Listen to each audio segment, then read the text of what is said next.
Salut les viewers, c'est l'adjudant Tom, du moins ici c'est Tommy. Je fais cette petite vidéo, c'est un format vlog pour vous faire une explication sur mon incroyable semaine passée en Normandie. Donc ça va être une vidéo un peu réaction par rapport à cette fantastique semaine que vous avez pu suivre sur Twitter avec moi. Cette vidéo va être faite en deux parties, donc il y aura deux vidéos. Une vidéo pour les bonnes choses, tout ce qui m'a marqué, et une vidéo avec les petits couacs, les petites choses que je dois critiquer. Voilà, si je mets les deux ensemble dans une seule vidéo, ça risque de faire une très longue vidéo, c'est pas le but. Donc comme ça, si vous voulez me voir râler sur mon expérience, allez dans la deuxième vidéo. Si vous voulez entendre les bonnes choses, et croyez-moi, il y a eu beaucoup plus de bonnes choses que de mauvaises, eh bien vous êtes sur la bonne vidéo juste ici. Alors pour l'explication des bonnes choses pour cette vidéo, je vais revenir sur 4 points. Donc si vous voyez regarder vers le bas, c'est parce que j'ai mis un petit mémo, c'est normal.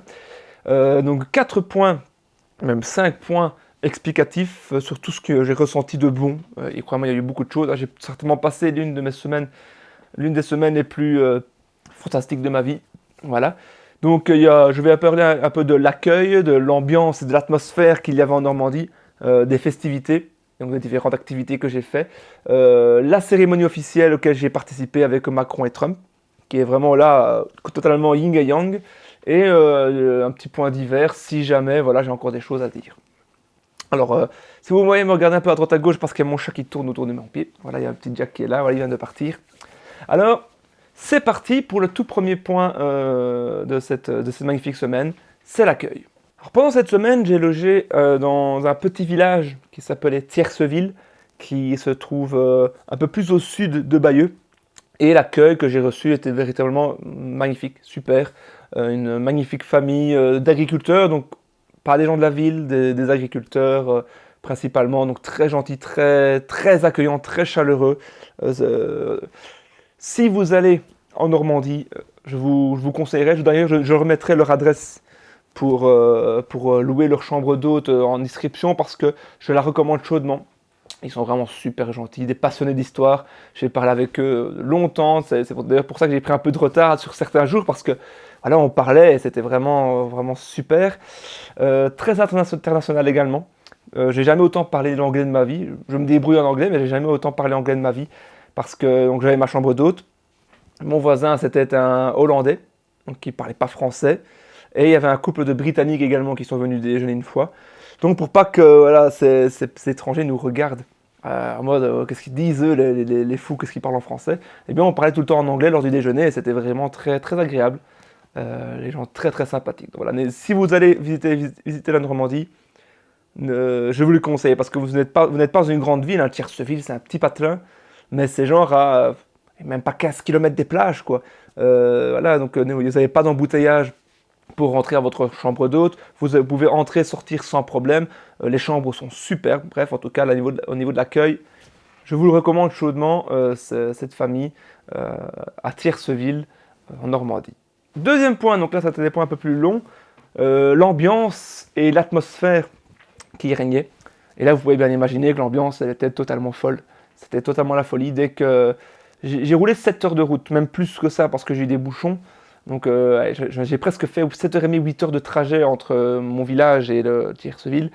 Mais dès que vous passez le pont de Caen, là à ce moment-là vous entrez totalement dans l'atmosphère. Alors oui, par rapport à ce que j'ai dit juste avant, je vous vois déjà dans vos commentaires dire « Ouais mais Tommy, pourquoi t'as pas pris les péages? Si tu prends les péages, c'est 4h30 de route, t'as pas à te plaindre. » Le truc c'est que c'est pas la première fois que je vais en Normandie. J'y suis allé il y a 2 ans avec mon cousin Antoine. Donc Antoine, si tu regardes la vidéo.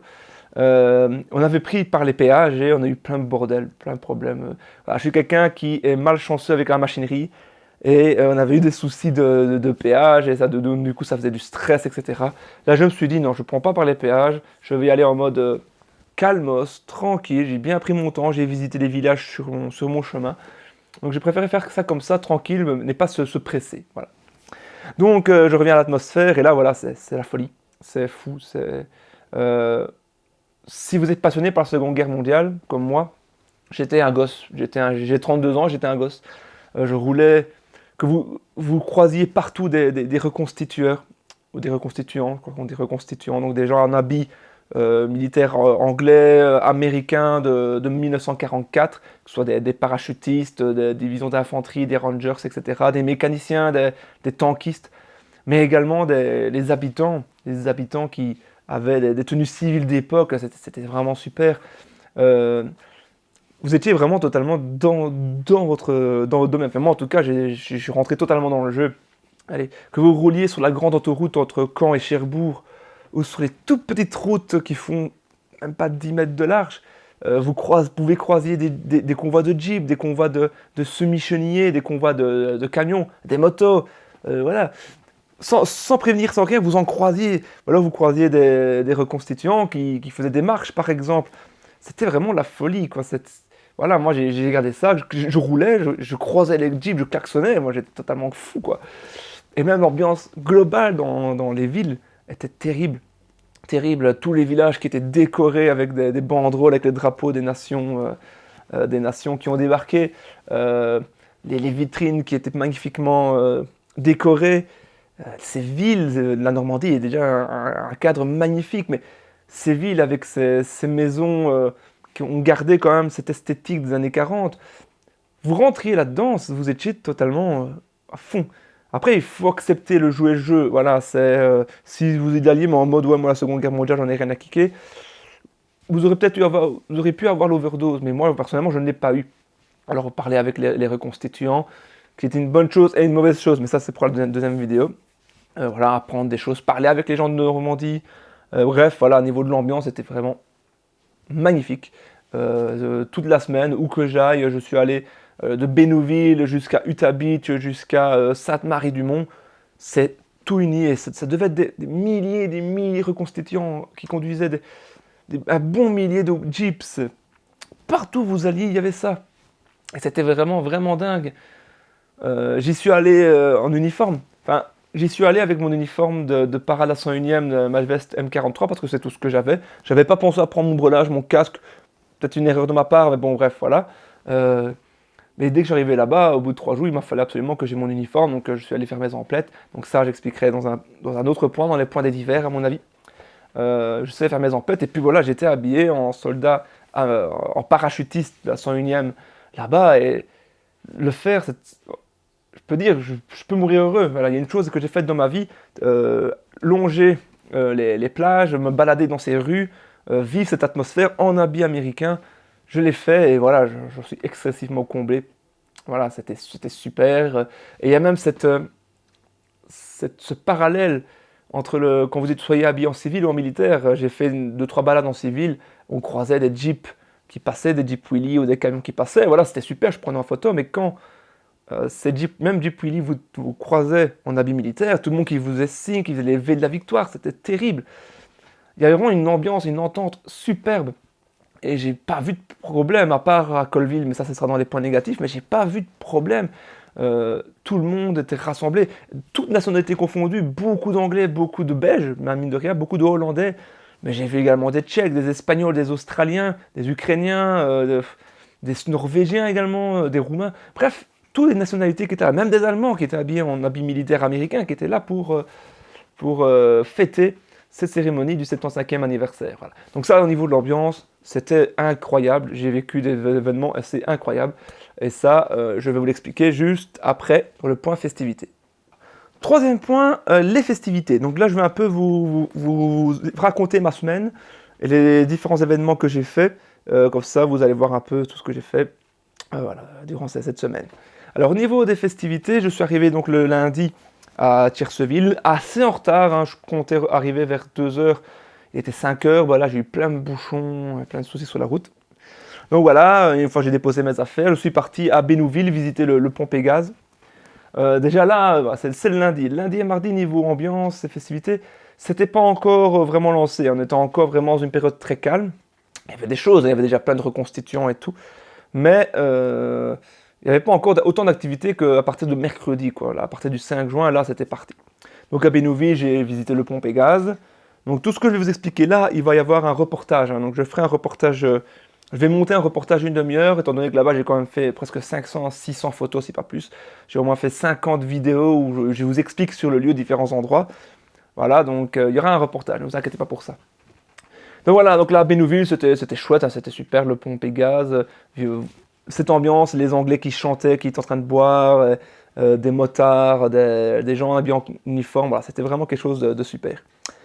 Le mardi, je suis plus allé du côté de Gold et Juno, et Sword également. Donc comment est-ce que je faisais?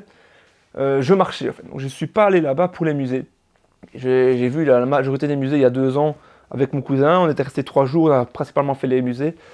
Et les musées, je dirais que de toute façon les musées, il faut en voir 3. Une fois que vous avez vu ces 3 musées là-bas, vous avez vu tous les musées. C'est pas tellement une critique négative parce que bon voilà, tous les gens qui vont en vacances en Normandie ne font pas comme moi un jour une plage. Mais quand vous faites tous les musées, finalement ils se répètent presque tous. Alors les 3 musées, ben, c'est l'Overlord Museum. C'est à Romanche 360, c'est pas tellement un musée, mais j'expliquerai après. Et alors le musée, il y a le musée de Falaise, mais c'est plus dans le sud, donc là on n'est pas vraiment sur le bord de mer. Sinon, je dirais qu'il y a un très très beau musée à Colville. Il me semble que c'est à Colville, qui a un très très beau musée également. Très... Ah non, non, pardon, à Ouistreham, voilà, le musée du commandant Kiefer à Ouistreham, qui est très très bien, qui est pas arrogant, qui est pas ambitieux, mais qui fournit beaucoup de bonnes choses. Donc moi, j'y allais pas là-bas pour les musées à la base. J'y allais vraiment pour me balader, pour découvrir, pour m'imprégner de l'atmosphère. Donc qu'est-ce que je faisais habituellement? Je me garais à une ville le long d'une plage. Par exemple, si je prends le cas de Juno, je m'étais garé à Bernières-sur-Mer. C'est d'ailleurs Bernières-sur-Mer, c'est le premier village. C'est d'ailleurs la seule vidéo de la première vague de débarquement qui existe. C'est à Juno, et on voit justement la première maison qui a été libérée, la première maison française qui a été libérée, c'est ce qu'on appelle la maison des Canadiens. J'ai filmé, hein, j'ai fait des photos, vous verrez ça dans le reportage. Et donc de Bernières, à ce moment-là, j'ai pris mon parapluie, mon petit bâton avec Belgio qui était avec moi, et je remontais toute la plage de Juno, pardon, jusqu'à Courseulles. Courseulles, là-bas, je visitais Courseulles, et puis je revenais à pied jusqu'à mon point de départ. Et j'ai fait ça en fait pour toutes les plages, que ce soit Gold, j'ai fait Juno, Juno, Gold, où j'ai fait pareil à Gold, je me suis garé à Romanche, je suis monté je suis remonté jusqu'à Romanche 360, puis je suis allé à pied jusqu'à Asnel, et je suis revenu à Romanche par la plage. Ouistreham, je l'ai fait aussi, mais là c'est Ouistreham principalement que les plages sont. J'ai fait ça également quand je suis allé à Omaha Beach, hein, je me suis garé à Colville, je suis allé à pied jusqu'à Saint-Laurent-sur-Mer et je suis revenu par la route. Il n'y a que Utah que j'ai pas su le faire parce que Utah j'y suis allé le vendredi. Il y avait la tempête, donc il y avait énormément de vent et c'était la marée haute. Et malheureusement, on n'a pas resté sur le secteur Victor, donc l'un des 3 ou 4 secteurs de Utah Beach. On savait rien faire d'autre, donc là j'ai su faire que cette petite portion-là. Donc voilà, ça c'était le but en y allant, c'était pas vraiment visiter les musées, c'était m'imprégner de l'atmosphère, aller sur les plages, aller dans les petits villages, découvrir les petites rues, les petits secrets qui existent dans ces rues. Voilà, c'était principalement ça, ma motivation en allant en Normandie, et on peut dire que, voilà, ma motivation, j'ai réussi mon pari, j'ai réussi mon enjeu, même si j'ai marché entre 15 et 20 km par jour. Donc j'étais fort fatigué quand je rentrais à ma chambre. Donc d'un point de vue des festivités, toutes les cérémonies sont très bien passées, c'était vraiment très émouvant, très touchant, que ce soit la cérémonie au Carré du Chou à 40 ans, que ce soit la petite cérémonie que je suis allé voir à Gourbeville par exemple, mon plus gros, hors la cérémonie officielle de Colville, mais ça j'expliquerai ça juste après, hors ça, la plus grosse claque que je me suis prise, c'est à Romanche 360. Donc, ce n'est pas voilà, je fais de la pub, c'est gratuit, ils m'ont pas payé, ne vous inquiétez pas, ils m'ont pas payé. Mais voilà, à Romanche 360, je me suis pris une claque dans ma gueule, totalement. Vous verrez, hein, j'ai fait une réaction live en sortant de Romanche 360, vous verrez mon émotion qu'il y avait. Ici, je vous raconte ça, mais vraiment à froid, au calme. Mais à Romanche 360, ça a été la claque. C'est un dôme, au fait, qui se situe tout en haut d'Aromanche. On pourrait y aller. Il y a un chemin, mais ça grimpe comme ça. Voilà, j'ai bien tiré sur mes jambes pour aller jusque-là. Mais je ne l'ai pas du tout regretté parce que c'était fou. C'est fou. Vous rentrez dans un dôme, au fait, il y a 9 écrans géants tout autour, en rond. Et c'est un documentaire, au fait, de 35-40 minutes sur le débarquement de Normandie jusqu'à la libération de Paris. Avec des images d'époque. Et il y a tout, il y a la musique, le son, ça tourne. Voilà, il y a énormément d'émotions. Maintenant, voilà, je suis quelqu'un qui est très émotif à la base. Mais quand je suis sorti de là, j'avais presque ma petite larme à l'œil, pour vous dire, c'est tellement que c'était ambitieux, c'était vraiment top. Et pour vous dire à quel point c'était top, il y avait une école américaine, donc des gamins entre 14 et 17 ans, américains qui étaient là. Donc c'est toutes des voyages initiatiques. Ça, j'en ai vu beaucoup des écoles qui étaient en Normandie. Et en rentrant dans Romanche 360, ça gueulait, ouais, c'est des gosses quoi, ça gueule, ça rigole, blablabla. Mais dans le haut, mais quand je les ai vus rentrer, j'avais peur. Je me suis dit, aïe aïe aïe, ils vont s'en foutre, les jeunes, ils vont gueuler, ils vont parler, on va pas vraiment bien avoir le temps d'apprécier. Mais pour vous dire à quel point c'était bon, c'est que même ces gamins là-bas, ben, ils l'ont fermé. Ils étaient tellement scotchés par ce qu'ils voyaient que voilà, il y avait un silence pesant, mais plein d'émotions qui étaient là. Et quand je suis sorti, voilà, j'avais dit, j'ai eu les larmes aux yeux. Donc ça, à Romanche 360, faites-le si vous allez en Normandie. Et c'est pas super cher, hein, mine de rien. J'ai payé 6,50 € quoi. C'est moins cher que certains musées pour vous dire. Et là, par contre, vous avez vraiment une expérience assez incroyable à Romanche 360. Donc ça, c'est véritablement l'événement qui m'a le plus touché. Ça, et alors le défilé à 40 ans, qui était vraiment superbe. Donc un défilé avec les vétérans, avec les enfants avec des drapeaux, un régiment de soldats allemands modernes et 2 régiments de soldats américains modernes qui faisaient partie de la Soinem aéroportée d'ailleurs. Et là, c'était génial, quoi. C'était une longue ligne droite avec la fanfare. Il y avait 2 fanfares qui jouaient, la fanfare danoise et une fanfare américaine. Et voilà, l'ambiance était incroyable. Il y avait des milliers et des milliers de personnes le long des routes. C'était la fête, c'était la libération. Et c'était véritablement bien fait. C'était super, quoi. Là, j'étais vraiment bluffé. C'était vraiment incroyable. Et étant donné que je sors cette vidéo aujourd'hui, le lundi 10 juin, petit clin d'œil à mes amis belges de la région de l'Entre-Sambre-et-Meuse. Voilà, d'où je viens de la région de l'Entre-Sambre-et-Meuse belge. Nous avons une tradition, un folklore qu'on appelle les marches folkloriques de l'Entre-Sambre-et-Meuse. Ce sont faites des escortes processions, mais ça ressemble assez fort à des reconstituants. Nous sommes en habit d'époque, habit de soldats de belges de 1830 ou en habit napoléonien. Et on fait des défilés comme ça dans nos rues, dans le village. Il y a des décharges qu'on tire au fusil, au tir au canon, à poudre bien entendu.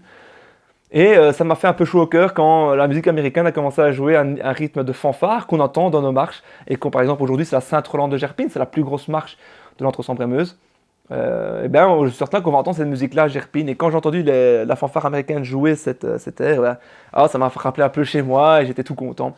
Donc là, après, j'ai suivi le cortège long dans les rues de 40 ans, avec cette ambiance incroyable, 40 ans qui était habillés comme à l'époque, vraiment c'était la fête partout, des milliers et des milliers de reconstituants qui étaient là, et c'était véritablement génial, totalement imprégné dans l'atmosphère, et voilà, 40 ans, c'est mon coup de cœur, 40 ans, j'y retournerai, c'était super, voilà, c'était superbe, j'ai passé toute ma journée du mardi, là, enfin une grosse partie de la journée de mardi là-bas, et c'était impeccable, c'était vraiment la fête, voilà.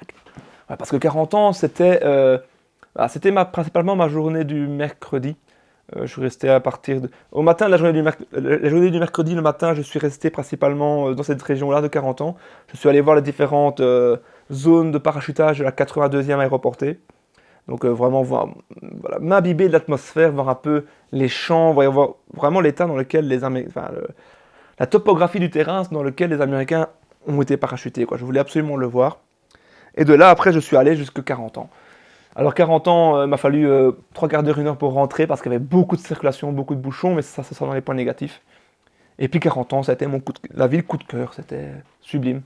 La ville, ouais, comme je l'ai dit juste avant, était décorée partout, quoi. Il y avait des banderoles, il y avait des drapeaux, il y avait toutes les vitrines des magasins. Et 40 ans, cette particularité, c'est que le centre-ville a encore ces bâtiments qui ont l'aspect des années 40, naturellement. Donc, en fait, j'en étais totalement balancé dans cette atmosphère génialissime, avec énormément, encore une fois, de reconstituants, tant des habits militaires américains que des habits civils, quoi.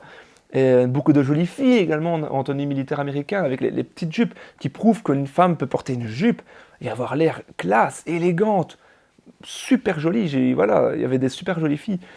Mais le gros bazar, c'est que j'arrive, je rentre dans 40 ans, je me gare sur une des places, la place de la Liberté. Je prépare mon matériel et puis j'entends un vrombissement. Et c'est là que voilà, je regarde vers le ciel, qu'est-ce que je vois? Des parachutistes. Donc le mercredi, il y avait des parachutages sur 40 ans. Et voilà, et c'est encore un truc à rayer sur ma liste à faire. Voilà, assister à un parachutage sur 40 ans, bah, ça a été fait. Et parachutage par des C-130, donc les gros avions modernes, mais également par des C-47, donc les vrais avions qui ont parachuté des troupes en Normandie en 44, quoi. Et vous regardez vers le ciel, vous voyez ces magnifiques C-47, il y en avait beaucoup, il y en avait une dizaine, quoi, qui larguaient leurs parachutistes au-dessus de la ville. De le tout escorté par des chasseurs alliés. Alors là, j'ai pas bien vu, je sais pas si c'était des Spitfire, des Hurricanes ou des P-51. Mais voilà, ce vrombissement et voir les parachutistes qui tombent. On est à 40 ans, on voit ça et on se dit, merde quoi, je suis pour le 75e anniversaire en Normandie. C'est fou quoi. Moi, c'était un rêve de gosse. Et il y a 2 ans, quand on est reparti de Normandie il y a 2 ans, j'ai dit à mon cousin, je lui ai dit, moi je vais revenir. Mais je vais revenir une semaine et je vais revenir en habit militaire et je veux totalement vivre ces cérémonies, vivre ces célébrations. Et voilà, donc 40 ans, ça a été super, quoi. Toute la journée là-bas, la cérémonie au Carré du Chou, le défilé militaire qui était prodigieux, se promener dans les villes, voir les petites rues, voir les petites curiosités. Et ça a terminé sur le port de 40 ans. Et là, 2 gros événements. Il y avait une péniche de débarquement que des passionnés avaient remis en état de fonctionnement, qui était là, qui voguait. Et à un moment donné, je prenais des photos sur la péniche de débarquement et il y a un vieux monsieur escorté par des gens qui arrivent. Un monsieur, entre 90 et 100 ans, mais plein de vigueur. Hein, il était pas en chaise roulante, quoi, il marchait, hein, il accélérait même. Et il arrive tout près de l'embarcadère qui allait commencer à partir. Et là, j'entends ce qu'il parle en anglais. Je comprends qu'en fait, le mec, le vieux monsieur là-bas, c'était un vétéran de la Seconde Guerre mondiale qui a combattu à Iwo Jima.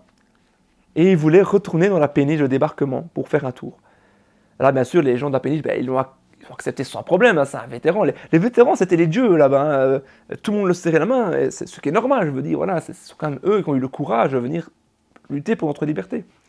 Et ce qui m'a interpellé, c'est que le vieux monsieur, il n'a pas fallu beaucoup d'aide pour qu'il rentre dans la péniche, quoi. Il n'a pas sauté sur la péniche, mais il avait encore l'agilité pour grimper dedans, sauter à l'intérieur et en ressortir après, quoi. Donc, c'était complètement fou, quoi. Et je me gratte donner, désolé, mais j'ai mon nez qui chatouille. Voilà. Et après ça a été la folie parce qu'il y avait un concert sur le port de 40 ans. Un petit concert d'un groupe, je ne me souviens plus trop, c'était Tennessee, Exit Tennessee ou Exit. C'était Exit avec un nom, mais si vous étiez là, mettez le nom du groupe en mon commentaire. Comme ça, voilà, je vais m'intéresser parce que c'était un super bon groupe qui faisait beaucoup de reprises, mais il y avait également 2-3 musiques qui étaient des leurs. Et en fait, ce groupe, l'un des chanteurs, il s'agissait de Popeye. Alors pas le Popeye dessin animé, mais tout simplement l'acteur qui joue Popeye dans la série Frères d'Armes. Voilà, d'ailleurs, il était complètement déchaîné. Hein, voilà, il dansait, il sautait, il était vraiment foufou. Alors, moi, j'ai pris des photos parce que bon, voilà, c'est quand même un acteur l'une de c'est pas ma série préférée avec Game of Thrones. Et voilà, j'ai commencé à prendre des photos et puis à un moment donné, il commence à parler en anglais, puis je comprends. I want to invite my friend from BOR, enfin BOB, Band of Brothers. Et c'est là que l'acteur qui joue Penkala dans la série monte sur scène et commence à jouer de la batterie. Il jouait super bien d'ailleurs. Et en fait, je me suis rendu compte que l'acteur Penkala, il était à 10 mètres de moi, quoi. Il était dans la foule, il dansait, il chantait, il était là avec sa chope, avec sa bière. Et voilà, je me dis, bon, purée, mais finalement, il y avait l'acteur de Frères d'Armes à 10 mètres de moi, j'avais même pas remarqué. Et c'est pas tout. Parce que dans la musique d'après, Popeye va rappeler un de ses amis, et voilà Skip Muck, l'acteur qui joue Skip Muck, qui lui aussi se trouvait dans le public.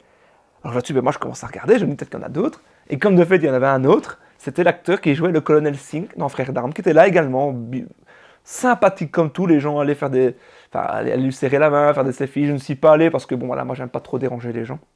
Mais voilà, j'ai pris des photos du colonel Sink, et finalement il y avait quand même 4-5 acteurs de Frères d'Armes qui étaient là sur scène, et c'était véritablement une bonne surprise de voir ça. Voilà, 40 ans, c'est la journée du mercredi, elle a été full en intensité, pardon. Et le lendemain, j'allais pour la cérémonie officielle de Colville, et ça, je vous en parle tout de suite. Colville, les cérémonies officielles du 75e anniversaire au cimetière américain de Colville. Pour ça, je suis assez divisé, parce que autant j'ai vécu un moment incroyable, autant ça a été l'une des pires journées de la semaine. Donc je vais couper ma réaction en deux. Ici, je vais juste vous dire tout ce qui a été, tout ce que j'ai vraiment adoré. Et dans la deuxième vidéo, où ce sera les mauvaises choses, là je vous expliquerai pourquoi ça a été l'une des plus mauvaises journées de la semaine. Alors pour la cérémonie officielle, je vais juste parler de la cérémonie, parce qu'en fait c'est toute l'organisation autour qui a été totalement merdique. Donc la cérémonie, superbe. Voilà, vous arrivez dans ce cadre du cimetière américain de Colville avec toutes ces croix, ces 9500 et des croix de soldats, à la mémoire de soldats américains qui ont été tués au débarquement et après. Voilà, c'est un cadre magnifique. En plus, justement, ce moment-là, il y avait un grand soleil, un beau ciel bleu, donc j'ai fait des photos magnifiques avec justement cette lumière sur ces croix blanches. Ça donnait un rendu incroyable. Ces croix qui sont parfaitement alignées, vous pouvez regarder dans n'importe quel sens. Ces croix sont parfaitement alignées. Et là, c'était même pas des milliers, c'était au moins des dizaines de milliers de personnes qui étaient rassemblées. Tout le monde était assis sur des chaises parce que c'était sur invitation uniquement, on ne pouvait pas y aller n'importe comment. Ça sera dans le point négatif, mais il y avait des chaises pour tout le monde, quoi. C'était sur invitation, j'avais mon numéro, etc. Mais moi, voilà, moi je ne voulais pas trop m'asseoir parce qu'au fait, avec tout ce monde, eh bien, à partir de 80 mètres du pupitre, vous étiez obligé de regarder sur des grands écrans et pas directement. Mais moi, je voulais voir directement le pupitre. Je voulais voir le président Trump et Macron parler en live. Je veux dire, voilà, moi, j'ai fait 8 heures de route. Pour arriver jusque-là, c'était l'enfer. Moi, ça ne me dérangeait pas de rester debout pendant 1 heure et demie, l'heure et demie que allait durer la cérémonie. Moi, personnellement, je m'en fiche. Donc, je me mets debout et j'avance, et puis je suis bloqué par les barrières radars qui séparaient le grand public des VIP. Donc là, j'attends, je voyais le pupitre de loin, mais c'était mieux que rien, c'était mieux que de voir sur un écran. En plus, j'avais vraiment l'écran et le pupitre l'un côté de l'autre, donc c'était parfait. Et on attend l'arrivée des présidents, et puis à un moment donné, j'ai fait une rencontre incroyable. Quand on attend comme ça, ben, vous savez, moi je regarde à droite, je regarde à gauche, je prends des photos de loin, je voyais les différentes tentes où il y avait les lives des télévisions qui étaient là. Et puis je vois un monsieur qui approche, un grand monsieur, costard, cravate, assez âgé, 70, 80 ans, avec sa femme. Je dis, ce mec-là, j'ai déjà vu sa tête quelque part. Voilà. Mais ça me tiquait. Et je me retournais 2, 3, 4 fois. C'est un visage que je connais, j'ai déjà vu ce gars-là. Et vous savez, cette impression quand vous voyez quelqu'un dans la rue, que vous pensez que c'est une célébrité, mais que vous n'osez pas trop aller demander, parce que voilà, bon, des sosies, ça existe, il y a des gens qui se ressemblent sans forcément avoir de lien ni rien. Donc j'osais pas trop. Et puis j'ai vu 2, 3 personnes qui commençaient à aller tout près, malgré tout, serrer la main et tout. Et je me suis dit, bah oui, c'est lui. Ça peut être que lui. Je me suis approché de ce monsieur, je lui ai serré la main. Donc je lui ai dit, hello, nice to meet you. Il m'a répondu, nice to meet you too. I'm Tommy, I come from Belgium. Et il était content. Bah, je ne l'ai pas dérangé plus que ça. Parce qu'au fait, le monsieur en question, il s'agissait tout simplement de John Kerry. Alors John Kerry, c'était un ancien sénateur, ou je pense qu'il est encore sénateur démocrate américain. Et c'était lui qui était candidat démocrate aux élections présidentielles de 2004 face à George Bush Jr. Donc en gros, j'ai serré la main à quelqu'un qui aurait pu être le président des États-Unis. Et voilà, c'était complètement fou, quoi. Voilà, je ne suis pas non plus un fou de la politique ni rien, mais c'était quelqu'un de très, très appréciable. Hein. John Kerry, c'était quelqu'un de très sympathique. Et ce qu'il va faire par la suite le prouve.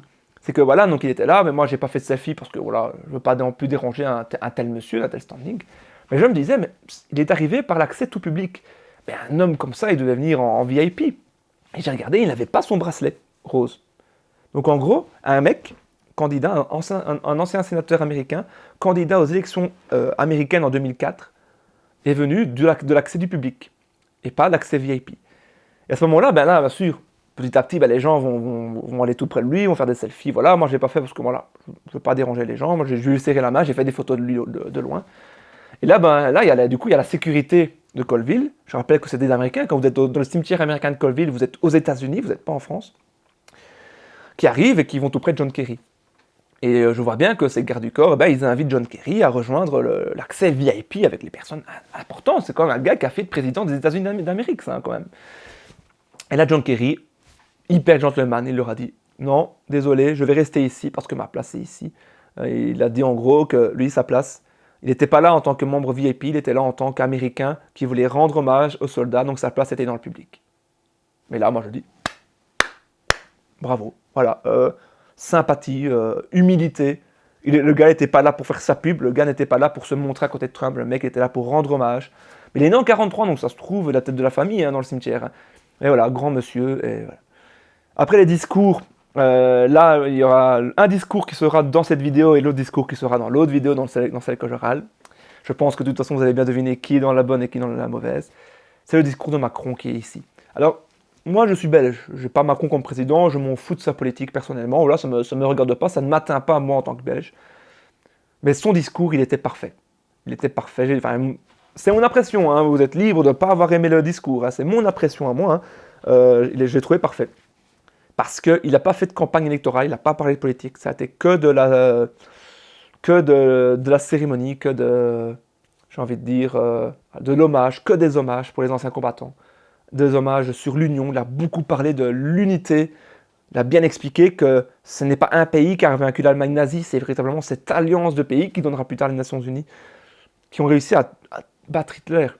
Et voilà, il avait tout dit, il était digne, il était droit, il a une façon de parler qui harangue les foules, et voilà, encore une fois, je ne suis pas macroniste, hein, je m'en fous de la politique française, mais voir un discours comme ça en live et avoir un discours à la télévision, c'est pas le même impact.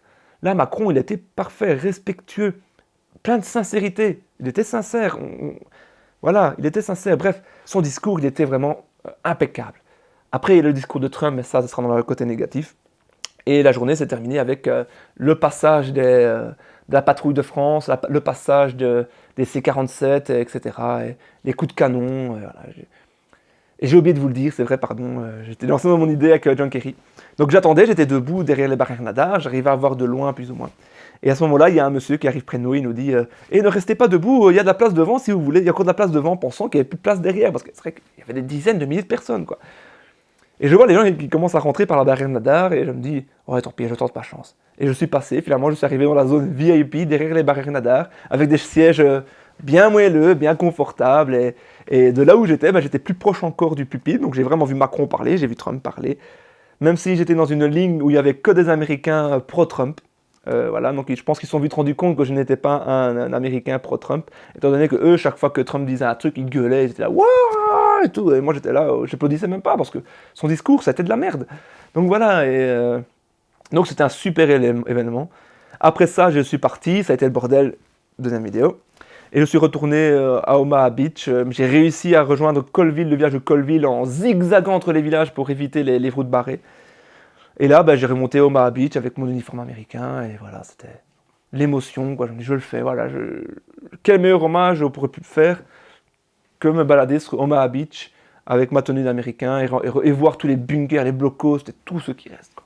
Voilà, donc ça, c'était mon avis par rapport à la cérémonie officielle de Colville. Il y a la deuxième partie qui sera dans la vidéo un peu négative. Cinquième partie. Et dernière partie de mon petit vlog sur les bonnes choses, la partie d'hiver où je vais un peu vous expliquer ce qui me vient en tête de toutes les choses que j'ai adoré, qui m'ont vraiment donné ce sentiment que j'ai passé l'une des meilleures semaines de ma vie. Premièrement, c'est les boutiques. Alors là, c'est également une partie négative, une partie positive. Là, je vais parler que de la partie positive. Encore une fois, je vais faire de la pub. Ils ne m'ont pas du tout payé, mais je pense qu'ils le méritent 100%. C'est la boutique de la petite musette à 40 ans. Si vous voulez vous lancer dans l'univers des reconstituants, ça veut dire à s'habiller en tenue militaire de l'époque, aller faire des bivouacs, des camps de reconstitution, tout ça. Outre la chaîne de mon ami Neo035, je parlerai de lui après, qui voilà, sera une excellente base pour constituer votre uniforme, mais pas que, hein, comme il dit bien, il faut également se renseigner par rapport à des livres, internet, etc. Je vous conseille également la boutique de la petite musette. Il y a d'autres boutiques, hein. Je ne critique pas les autres boutiques, mais celle-là, c'est le must. Une gentillesse phénoménale. C'est une petite boutique, hein, pas loin de la place. Il y a la place centrale où il y a le monument aux morts de 40 ans, mais en fait, c'est juste la rue à droite, quoi. C'est une petite boutique, hein, c'est un petit magasin, mais qui était rempli de gens, parce que bon, là, je ne suis pas le seul à vouloir m'être habillé, donc c'était rempli de gens. Mais malgré le fait que c'était rempli de gens, je me suis renseigné, donc j'avais mon petit papier avec toutes les choses qu'il me fallait. Et j'ai été pris en main par un vendeur et une vendeuse. Et voilà, ils se sont occupés de moi pendant une demi-heure, trois quarts d'heure. Disant, telle taille de pantalon vous irez mieux, telle taille de pantalon, telle veste, il vous faut tel béret. Voilà, j'ai mon béret qui est là, par exemple. Ils m'ont vraiment, ils ont tout fait pour m'aider, pour que je puisse avoir mon uniforme. Alors que la boutique était remplie, dans d'autres magasins, ils m'auraient envoyé chier, quand ils m'auraient dit prends ce pantalon-là et va l'essayer et casse-toi, quoi. Non, là, du début à la fin, ils m'ont aidé. Moi qui suis un peu un novice dans l'histoire, hein, voilà, moi je commence seulement les habits de reconstituant, donc voilà, ils ont vraiment donné des bons conseils, tout le temps, du début jusqu'à ce que je m'habille, jusqu'à ce que je parte, c'était grand sourire, poli, merci, au revoir. Voilà, j'ai su de retourner le vendredi pour racheter 2-3 trucs. Bref, voilà, donc si vous voulez acheter des affaires, la boutique de la petite musette, je vous le recommande chaudement. Maintenant, si vous êtes belge, malheureusement, il y a les frais de port. Voilà. Moi, j'ai eu de la chance, j'étais à 40 ans, donc j'étais sur place, j'ai fait du shopping sur place. Ma carte bleue, a malheureusement, et mon budget de ce mois-ci m'a pris un sérieux coup dans l'aile. Je vais devoir manger des pâtes pendant un mois. Voilà. Mais si vous commandez sur Internet, vous allez avoir des frais de port. C'est pas la faute de la petite musette, hein, là, bon, voilà, c'est la distance, c'est le poids. Vous pouvez aller avoir de 15 à 30 euros de frais de port par objet, quoi. Ça coûte cher. Mais voilà, ces frais de port, c'est pas la faute de la petite musette, hein. La boutique de la petite musette, je vous le recommande. En tout cas, c'était impeccable. Et si, j'espère. Enfin, je vais envoyer cette vidéo-là. Je vous envoie cette vidéo-là à la page Facebook de la petite musette, hein, voilà, donc je vous dis bonjour, merci beaucoup. Je sais pas si vous me reconnaissez. Donc voilà, vous étiez au top, super, je vous recommande chaudement. Je vais mettre votre site en description également. Comme ça, j'ai invité les gens à venir acheter chez vous. Là, je ne fais pas ça pour recevoir des cadeaux ni rien, mais vous le méritez parce que vous avez été géniaux. Alors ensuite, il y a la rencontre avec Néo. La rencontre avec Néo à 40 ans, mais ça c'était le vendredi dans le camp Arizona. Super rencontre. Voilà, Néo, je t'apprécie énormément. Je suis très content de travailler en partenariat avec toi déjà parce que tu es une grosse chaîne, hein, 21 000 abonnés, c'est pas mal. Voilà, vous voyez, moi je suis à 425 abonnés aujourd'hui. Ça se marquait là, je suis à 425 abonnés, ça monte doucement. Le jour où j'arriverai à 20 000, je serai hyper heureux, quoi, voilà. Mais malgré ça, voilà, tu as été super accueillant, super agréable. Parce que quand je suis arrivé, on était quand même 5-6 autour de toi. Mais des abonnés à toi, donc j'ai fait ma pub, bien entendu. Hein, voilà, tu vas pas m'en vouloir d'avoir fait ma pub. Content également de vous avoir rencontré vous, parce que vous étiez quand même 2-3 à me dire « Ah bah oui, je suis abonné à ta chaîne. » Notamment mon ami, malheureusement je tombe plus sur ton prénom, excuse-moi, mais tu avais fait un habit de reconstituant de parachutiste polonais, parce que tu étais polonais d'origine. J'ai beaucoup parlé avec toi, c'était très très agréable. Tu m'as d'ailleurs donné des gentils mots, j'étais très content, merci à toi. Et merci à tous ceux qui m'ont reconnu également, hein, qui m'ont dit « Ah bah oui, mais je suis abonné à ta chaîne, etc. » Tous vos mots d'encouragement, comme quand ma chaîne n'a pas assez d'abonnés par rapport à ce que je montre, etc. Mais bon, là, je prends mon temps, ne vous inquiétez pas, il n'y a pas de souci. Bref, ça a été une super rencontre dans ce camp Arizona. Je suis resté 1h30, 2 heures à parler avec vous, à parler avec Néo. Je lui ai acheté des ringourdes. Et voilà, Néo, voilà. Moi, je suis open pour refaire des collaborations avec toi. Si tu as besoin de moi, tu sais où je suis. Et comme je sais bien que je vais avoir besoin de toi par moment, je sais où tu te trouves. D'ailleurs, pour les viewers, comme quoi les grands esprits se rencontrent et qu'après, juste avant de rentrer chez moi, j'étais à Sainte-Mère-l'Église et j'ai revu Néo à Sainte-Mère-l'Église, comme quoi là, les grands esprits se rencontrent, même si Sainte-Mère-l'Église a été le point, ma grosse déception du tour, mais ça j'expliquerai dans la vidéo d'après.